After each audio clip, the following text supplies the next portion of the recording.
میں کشم مدینے چلے در پساسی کاسر تو پینے چلے یاد رکھو اگر اٹھے کہیں کی نظر جتنے خالی سب جام بھر جائیں گے تاجدار کرم نگاہ کرم تاجدار کرم کرم کرم قیمت والوں شب میرے سالوں کے پروانوں السلام علیکم ورحمۃ اللہ وبرکاتہ۔ الحمد للہ نحمده ونصلي ونسلم على رسوله الكريم اما بعد فاعوذ بالله من الشيطان الرجيم بسم الله الرحمن الرحيم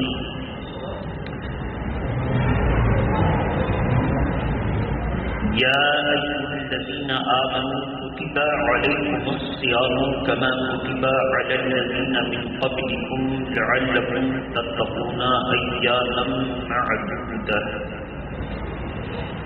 صدق الله العلي العظيم وبلغنا رسوله النبي الأمين المتين الكريم۔ سعادت کے جلووں میں رحمت پروردگار آئی،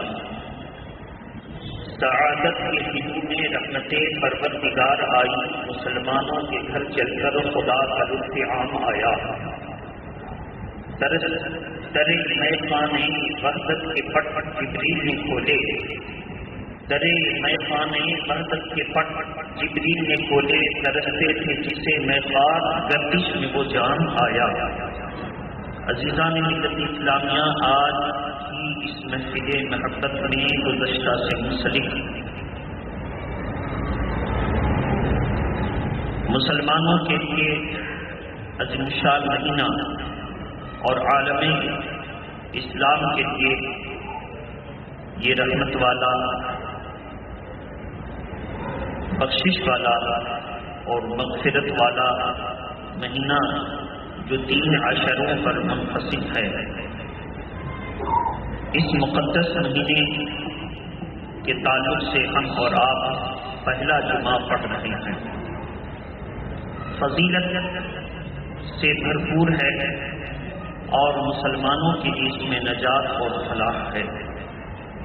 ہم اپنے تمام احباب و مخلصین سے گزارش کریں گے کہ آپ اپنے بچوں کو جب اپنے گھر سے رخصت کریں مسجد میں نماز ادا کرنے کے لیے، تو آپ تنبیہ کرتے ہیں، سمجھا دیں، نصیحت کرتے ہیں کہ بچے شور شرابہ نہ کریں، بھاگ دوڑ نہ کریں، نہ خود تماشا بنے، نہ دوسرے کی نماز میں خلل ڈالیں۔ ساتھ ہی جو نوجوان مسجد کی اوپری منزل میں یا مدرسہ کے اوپری منزل میں رہتے ہیں، وہ تو ایسا سمجھتے ہیں کہ جیسے ہم پکنک اور تفریح گاہوں میں آ کر بیٹھے ہیں۔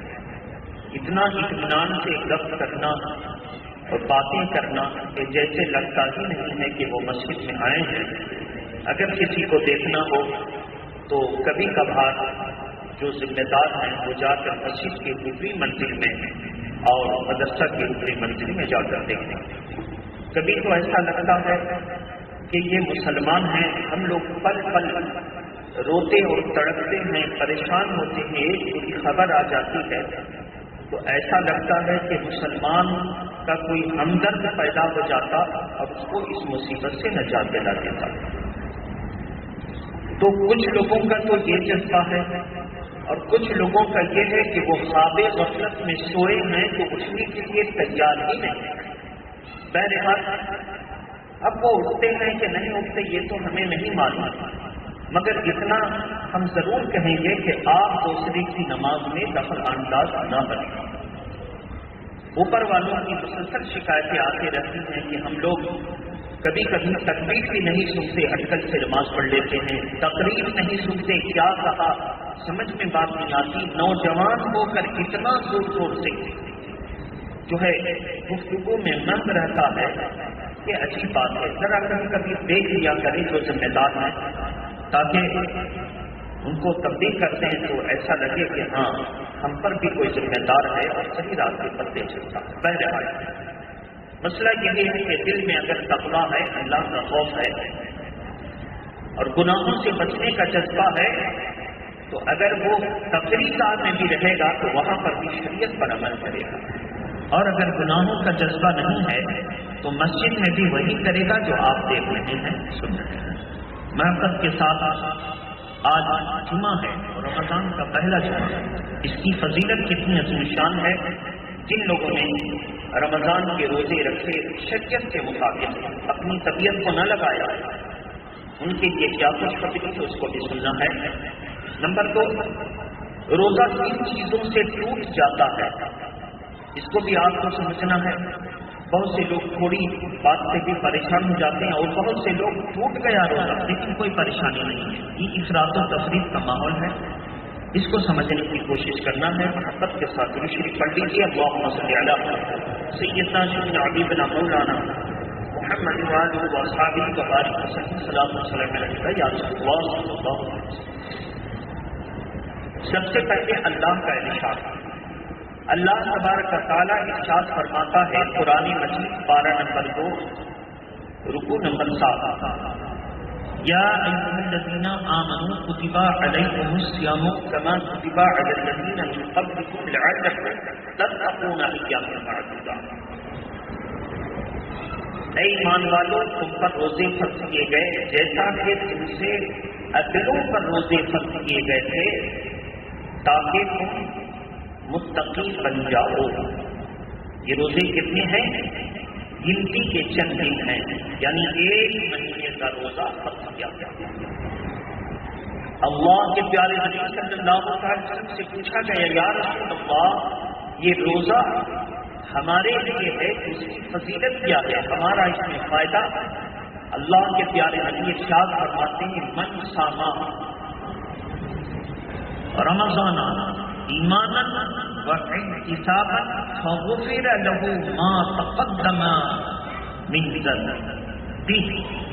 جس نے رمضان کے روزے ایمان اور یقین کے ساتھ رکھا کہ انشاءاللہ اس کا اجر ملے گا اور یہ ہمارے روزے ہمارے لیے نجات کا سبب بنیں گے اگر اللہ نے قبول کر دیے. ایمان اور یقین کے ساتھ رکھا تو اس کے تمام پچھلے گناہ معاف کر دیے جاتے ہیں. ایک روزہ بھی جس نے ایمان اور یقین کے ساتھ رکھا. اس پر حضرت قادری سلسلے کے بڑے بزرگ ہیں، سرکار غوث اعظم کے دادا پیروں میں سے سدی سقطی رضی اللہ تعالی عنہ فرماتے ہیں کسی نے پوچھا کہ حضور رمضان کا 1 روزہ چھوٹ گیا. فرمایا تو اب ایسا کرو کہ پوری زندگی روزہ رکھو، لیکن سمجھ لینا کہ پوری زندگی روزہ رکھ لو بھی پھر بھی رمضان کے 1 روزے کی فضیلت کو تم نہیں پہنچ سکتے. اسی سے آپ اندازہ کر لیں کہ پوری زندگی روزہ رکھ کر کے بھی رمضان کے 1 روزے کی فضیلت تم نہیں پہنچ سکتے. تو اللہ کے پیارے نبی نے فرمایا اس کے تمام سابقہ پچھلے گناہ معاف کر دیے جائیں گے اور وہ گناہ کبیرہ سے توبہ کرے اور اس سے بچے، کیونکہ روزہ رکھنے کا مقصد یہی ہے کہ اللہ فرماتا ہے لعلکم تتقون، تاکہ تم متقی بن جاؤ، پرہیزگار بن جاؤ، گناہ سے چھوڑنے والے، گناہ سے دور رہنے والے، نفور رہنے والے بن جاؤ. اگر کوئی روزہ بھی رکھتا ہے اور گناہ سے دور و نفور نہیں رہتا، گناہ سے نہیں بچتا ہے، تو گویا روزہ جس مقصد کے تحت رکھا تھا اس نے مقصد کو حاصل نہ کیا. گناہ سے بچ جاؤ.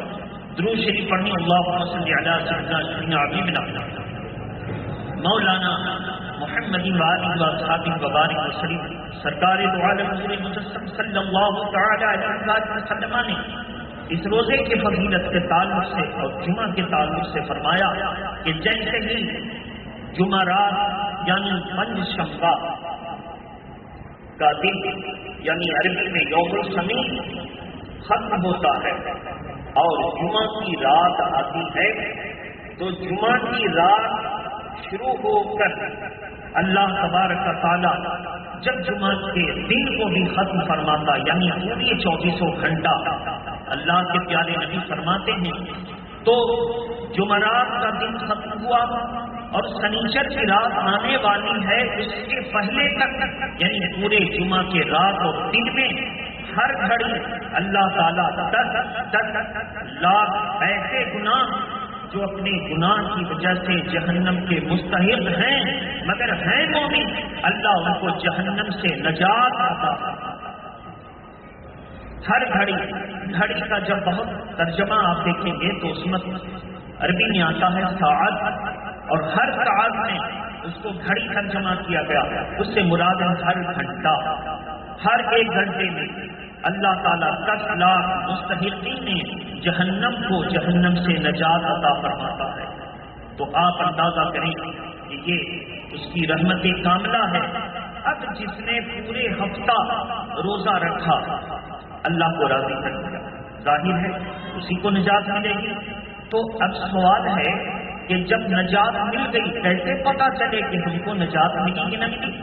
تو بزرگان دین نے فرمایا اگر گناہ کرنے کے وقت تیرا دل اللہ کے خوف سے ڈر جاتا ہے، اگر گناہ کر رہا ہے اور تجھے لگا کہ غلط ہے، گناہ چھوڑ دیا اور نیکی کی طرف رغبت ہو گئی، روزے کو اور بہتر طریقے سے کرے گا۔ ایسا نہ ہو کہ کسی کے کہنے سے غلط کرتا جا رہا ہے اور حوالہ میں کہتا ہے فلانا مولانا صاحب نے بھی تو کہا، فلانے مولانا صاحب نے بھی کہا۔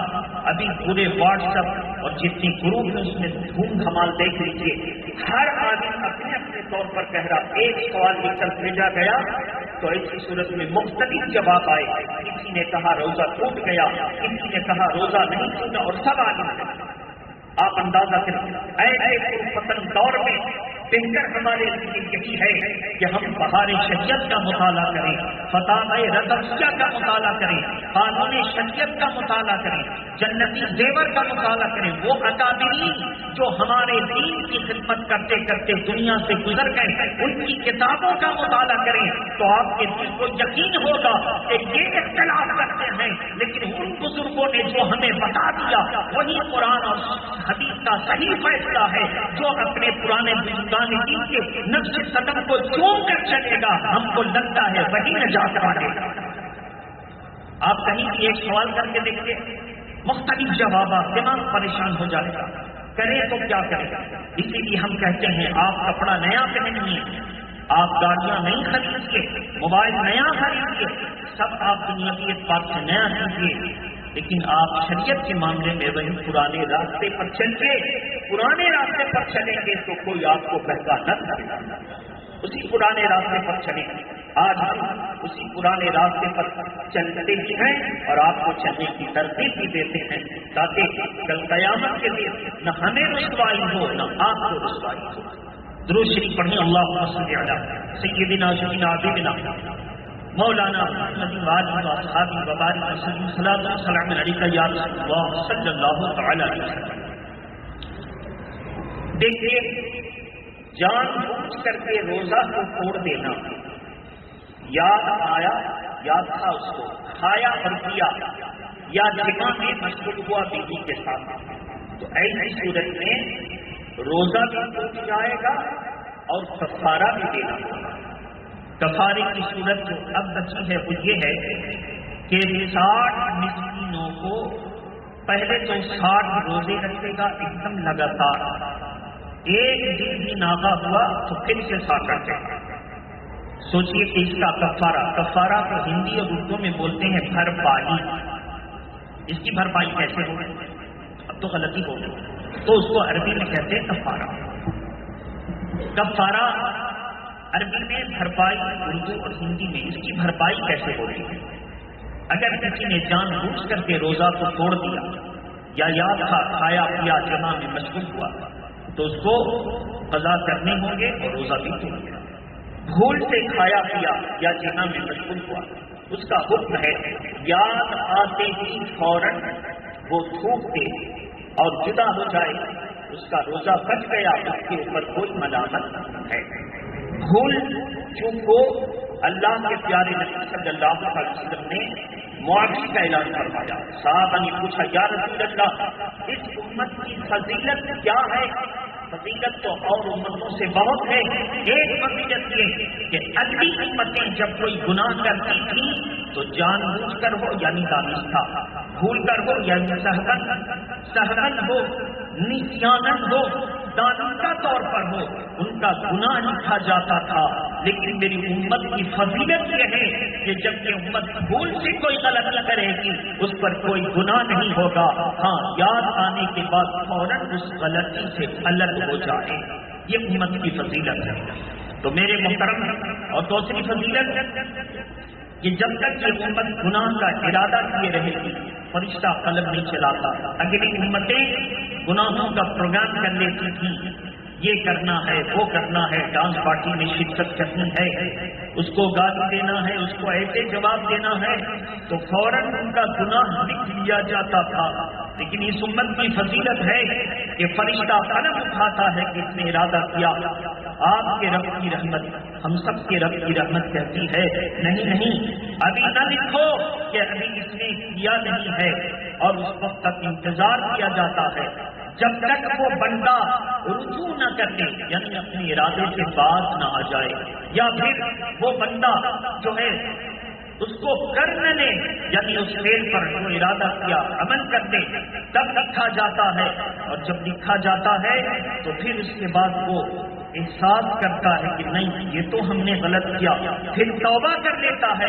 اللہ تعالیٰ کی رحمت دیکھیے کہ لکھوایا بھی دیر میں اور توبہ کر دیا تو اس کی رحمت گناہوں کو معاف کر دیتی ہے، اور فرشتوں کے دفتر سے وہ گناہ کے لکھے ہوئے ثبوت کو اللہ کی رحمت مٹا دیتی ہے۔ یہ امت کی فضیلت ہے۔ تو میرے محترم بزرگوں دوستوں، کیوں یہ فضیلت؟ تاکہ اس امت کا مرتبہ بلند ہوا ہمارے پیارے نبی کے صدقے میں۔ اللہ کے پیارے نبی صلی اللہ علیہ وسلم کا تمام نبیوں میں رتبہ بلند ہوا تو ان کی امت کا مرتبہ بھی ان کی نسبت سے تمام امتوں میں بلند رکھا گیا۔ بہرحال تو جان بوجھ کر کے کھانا پینا جمع میں مشغول ہونا گناہوں کو لکھ دیتا ہے اور روزہ ٹوٹ جاتا ہے اور کفارہ بھی دینا لازم ہے۔ اور اگر اتنا کمزور ہے کہ کفارہ نہیں دے سکے گا، روزہ 60 روزے مسلسل نہ رکھ سکے گا، تو اس کی دوسری صورت یہ ہے کہ وہ 60 مسکینوں کو 2 وقت پیٹ بھر کر کے کھانا کھلا دے۔ یہ آخری 60 مسکینوں کو 2 وقت پیٹ بھر کر کے کھانا کھلا دے۔ بہرحال کان میں اس نے دوا ڈالی، آنکھ میں سرما لگایا، ایسی صورت میں کان میں دوا ڈالنے سے روزہ ٹوٹ جاتا ہے، آنکھ میں سرما لگانے سے روزہ نہیں ٹوٹتا ہے۔ اب اس کو لے آئیے سائنس کے تجربات پر۔ سائنس کے تجربات کہتے ہیں کہ کان میں ایک پردہ ہے، جھلی، جو اگر تیل پانی ڈالا جائے تو وہ جھلی کے باہر جا کر پانی یا تیل رہتا ہے، اندر نہیں جاتا۔ آنکھ میں ہمارے جو پپوتے ہیں اور آنکھ کا حلقہ ہے اس میں چھوٹے چھوٹے مسام ہوتے ہیں جن کو ہم کہتے ہیں اردو میں سوراخ۔ چھوٹے چھوٹے مسام ہوتے ہیں، ان کے ذریعے آنکھ میں اگر آپ سرما لگائیں تو کبھی کبھی حلق میں مزہ محسوس ہوتا ہے۔ آنکھ میں اگر سرما لگائیں تو حلق میں مزہ محسوس ہوتا ہے۔ اب سائنس والے اسلام پر اعتراض کر رہے ہیں، اس کا جواب آپ اندازہ کریں۔ آج پھر ہم کہتے ہیں اگر کسی نے امت محبوبہ کی اگر عزت بچائی ہے تو اس دور میں تاج شریعہ نے بچائی ہے۔ اعتراض ہوا کہ سائنس تو یہ کہتا ہے کہ کان میں اگر دوا ڈالا جائے، تیل ڈالا جائے تو اس میں پردہ ہوتا ہے، وہ پردے کے پہلے ہی جا کے رہتا ہے، پیٹ میں نہیں جاتا۔ آپ کا اسلامی قانون کہتا ہے منفذ کے ذریعے، توجہ سے سنیے گا، منفذ کے ذریعے کوئی چیز اگر کان میں، آنکھ میں ڈالی جائے، کہیں بھی ڈالی جائے، اور منفذ کے ذریعے وہ جوف میں پہنچتا ہے، پیٹ میں، منفذ کے ذریعے۔ منفذ کس کو کہتے ہیں؟ ایسی پتلی نالی جو ہمارے جسموں میں ایک جگہ سے دوسری جگہ کارکردگی کر رہی ہے، جس کو ہم رگ کہتے ہیں اور نس کہتے ہیں، رگ کہتے ہیں، یا ہم اس کو سانس کہتے ہیں، یا پھر ہم اس کو نلی کہتے ہیں۔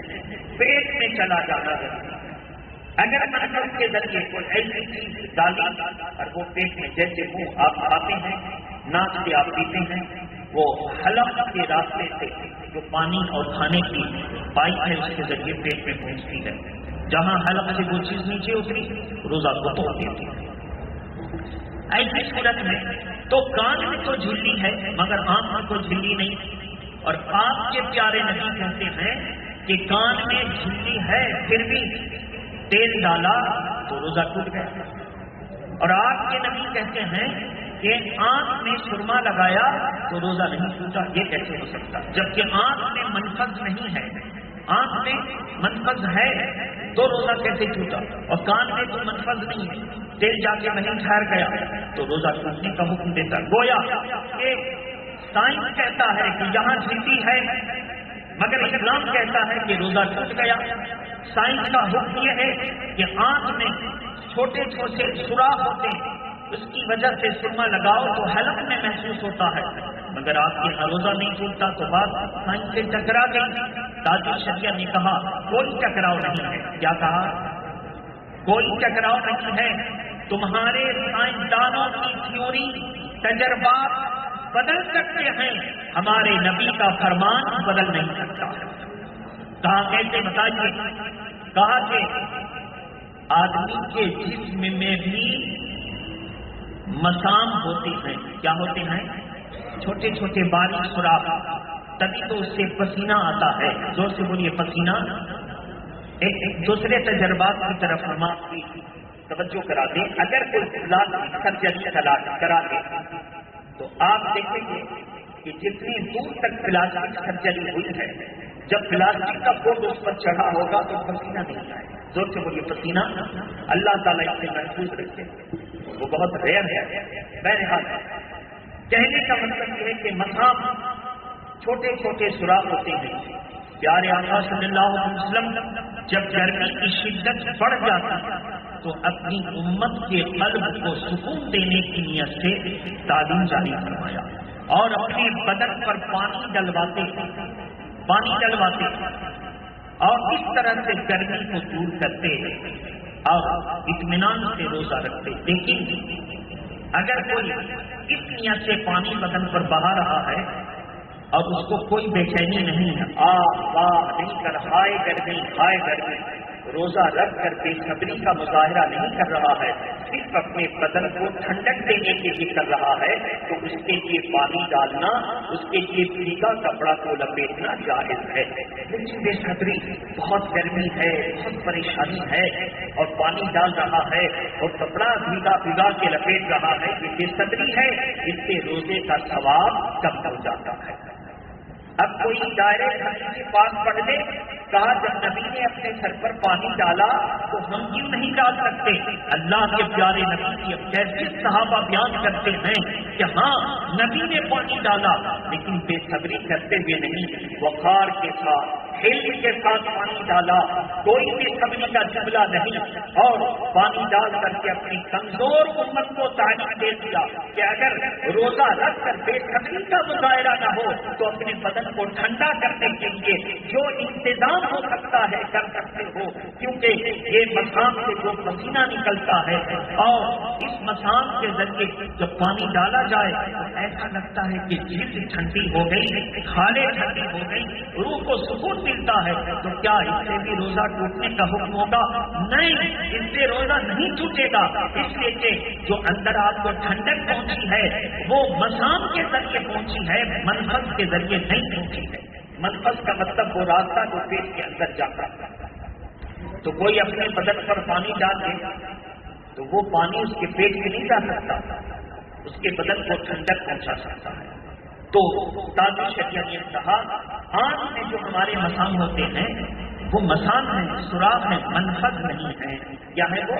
منفذ نہیں۔ اور کان کے اندر جو پردہ ہے، جیسے کہ آپ نے تیل ڈالا وہ تیل جا کر چھپ گیا، وہ تیل جا کر وہ چھپ گیا، اور جیسے ہی تیل جا کر چھپ گیا تو گویا کہ جس حلقے میں وہ تیل رہا وہ جوف قرار دیا جائے گا۔ اور جب قانون ہے شریعت کا کہ کوئی چیز ڈالی اور وہ چیز جوف میں چلی گئی تو روزہ کو توڑ دیتا ہے۔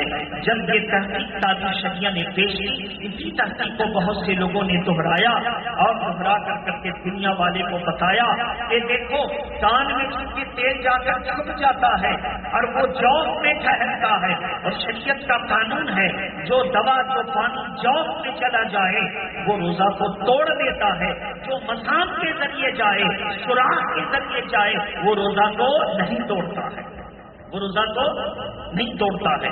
مسواک، انگلی سے مسواک کریں یا لکڑی سے مسواک کریں، زیادہ بہتر ہے کہ اس سفید والی جو پیٹو کی لکڑی کہلاتی ہے یا نیم، اس سے مسواک کریں، زیادہ بہتر ہے۔ مسواک کے ذریعے آپ صاف جتنا بھی کرتے ہیں لیکن روزے پر کوئی اثر نہیں پڑتا، خواہ مسواک کے ذریعے کریں یا انگلی کے ذریعے کریں، روزے پر کوئی اثر نہیں پڑتا۔ بدن سے خون نکل گیا، بدن سے پیپ نکل گئی، کوئی اثر نہیں پڑتا۔ منہ بھر کر کے قے خود بخود آ گئی، زور سے بولیے خود بخود، لیکن ایسا نہیں ہوتا، بہت کم لوگوں کو، زیادہ تر ہوتا ہے تھوڑی سی جو ہے الٹی آئی اور حلق سے پھر واپس چلی گئی، ایسا ہوتا، کھٹا بخار آیا پھر حلق سے واپس، یہ کثرت سے لوگوں کو ہوتا۔ تو اس سے روزہ نہیں ٹوٹتا، اس سے روزہ نہیں ٹوٹتا۔ اس الٹی سے روزہ ٹوٹتا ہے کہ جان بوجھ کر اس نے منہ بھر بیٹھی، روزہ توڑ دے گا، جان بوجھ کر، ہے نا، اس میں ایسا کوئی کام کیا، منہ میں انگلی ڈالی کہ اسے جان بوجھ کر کے طے کر دیا، کوئی کڑوی خراب دوا سوچی جو اس کی طبیعت اور مزاج کو پسند نہیں، جان بوجھ کر اس نے الٹی کی تو روزہ ٹوٹ گیا۔ ہاں خود بخود الٹی آئی یا جان بوجھ کر اس نے الٹی کیا، اس کی ایک صورت۔ اب وہ الٹی میں سے کچھ حصہ اس نے واپس لوٹا دیا، الٹی میں سے، تو جیسے ہی وہ واپس لوٹائے گا روزہ کو یقیناً توڑ دے گا۔ لیکن صرف الٹی آ گئی منہ بھر کر کے یا تھوڑی سی الٹی آ گئی اور اس نے باہر پھینک دیا، کلی کر دیا، روزہ نہیں ٹوٹے گا۔ کہیں سے کٹ گیا، کوئی بدن میں زخم آ گیا، اس کا روزہ نہیں ٹوٹے گا۔ اور ڈاکٹر نے کہا انجیکشن لینا پڑے گا، انجیکشن رگ میں لے یا گوشت میں لے، روزہ نہیں ٹوٹے گا، مگر بلا وجہ انجیکشن لینا یہ مفسد صوم تو نہیں ہے، فضیلت کو کم کر دیتا ہے۔ لہذا ضرورت ہے، ویکسین کی تاریخ آ گئی، آپ کو ویکسین لینے میں، ویکسین لینے سے روزہ نہیں ٹوٹے گا، کیونکہ ویکسین جو ہے جوف میں اس کا اثر نہیں جاتا۔ لہذا ویکسین کی تاریخ آ گئی، گورنمنٹ کا معاملہ ہے، ڈیوٹی والا معاملہ ہے، آپ ویکسین دے سکتے ہیں، انجیکشن دے سکتے ہیں، مگر بلا ضرورت نہیں لیں گے، بچنے کی کوشش کریں گے تاکہ ہمارے پرانے علماء جنہوں نے جو ہمیں گائیڈ لائن بتایا تھا اس پر ہم اور آپ عمل کر سکیں۔ آج بس اتنا ہی۔ زکوٰۃ فطرہ کے تعلق سے معاملے اعلان کریں گے۔ زکوٰۃ کے تعلق سے بس اتنا سمجھ لیں کہ آپ کو ابھی سے تلاش کر کے رکھنا ہے، مستحق آپ کے بہت سے محلے میں ایسے ہیں جن کا کام چھوٹ گیا، پریشان ہو گئے، آمدنی ہے مگر اتنی نہیں کہ وہ اپنے بال بچوں کا گزارا کر سکیں۔ آپ کے خاندان، رشتے دار، پاس پڑوس، یہ 3 جماعت ایسی ہے جس کا لسٹ بنا لیں۔ لسٹ بن گئی، اس کے حساب سے جو اللہ نے آپ کو توفیق دی ہے عیدی اور پروی بول کر کے آپ ان کی خدمت کر دیں، یہ بہتر ہے۔ ابھی آپ دیکھیں گے بہت سے چندہ دھندا والے جو ہے مدرسہ میں تو پڑھائی ہوئی نہیں، مدرسہ والوں نے کمیٹی نے ہاتھ اٹھا لیے، کہا ایسا ہے رمضان کا مبارک مہینہ آ رہا ہے، رسید لے کر کے آپ گھومیں، جو کلیکشن ہوگا اس سے آپ اپنی تنخواہ کاٹیں۔ اب یہ والا معاملہ تو تنخواہ کے لیے زکات جو دے اس کی زکات ادا نہیں ہوگی. زمین کی خریداری کے لیے جو زکات دے، مدرسے کی زمین خریدنی ہے اس کی زکات ادا نہیں ہوگی. مدرسے کی زمین کی رجسٹریشن کرانی ہے، رجسٹریشن والوں کی زکات جو اس میں سے دیتے ہیں ان کی ادا نہیں ہوگی. زکات کے لیے قرآن مجید کا قانون 12 نمبر 10 ہے. انما الصدقات للفقراء والمساکین والعاملین علیہا والمؤلفۃ قلوبهم وفی الرقاب والغارمین وفی سبیل اللہ وابن السبیل. 8 قسم کا اس میں ذکر، ایک قسم بعد 7 قسم کے ایسے لوگ ہیں غریب مسکین، جب ان کو مالک بنا دیا جائے تو زکات ادا ہو جاتی ہے. ان کو مالک بنا دیا جائے تو زکات. اس لیے اس قرآن کی آیت پر عمل کرتے ہوئے ہمیں تحقیق کر لینا چاہیے، تفتیش کر لینا چاہیے کہ ہم کن کو زکات دیں اور کن کو زکات نہ دیں. بھیا زکات آپ کی ہے، اگر ادا نہ ہوئی تو پوری زندگی آپ پچھتاتے رہیں. قیامت میں تو سوال ہوگا کہ تجھے اللہ کا حکم ملا تھا تو شریعت کا حکم یہ بھی تو تھا کہ تحقیق کر لو تب دو، تفتیش کر لو تب دو. کوئی آیا دروازے پر کھڑا ہو گیا، زکات کی رقم تم نے دے دی. ابھی تو ایسا ہوا ہے کہ ہندو ہے کہ مسلمان پتہ نہیں چلتا ہے. جناب مسلمانوں کا کپڑا پہن کر کڑا چھڑا چشکو لے کر چلے آتے ہیں، ایسا دکھتے ہیں جیسے مسلمان فقیر ہے مگر وہ مسلمان نہیں ہے. بعض بزرگوں نے مشورہ دیا کہ اگر کسی اجنبی پر آپ کو رحم ہی آ جائے، ظاہر لگے کہ ہاں اس کو زکات دے دینا چاہیے، تو پہلے اس کا آئیڈینٹی کارڈ مانگیے، ووٹر کارڈ مانگیے، آدھار کارڈ مانگیے. آپ تفتیش کر لیجیے کہ یہ ہے کون ہے.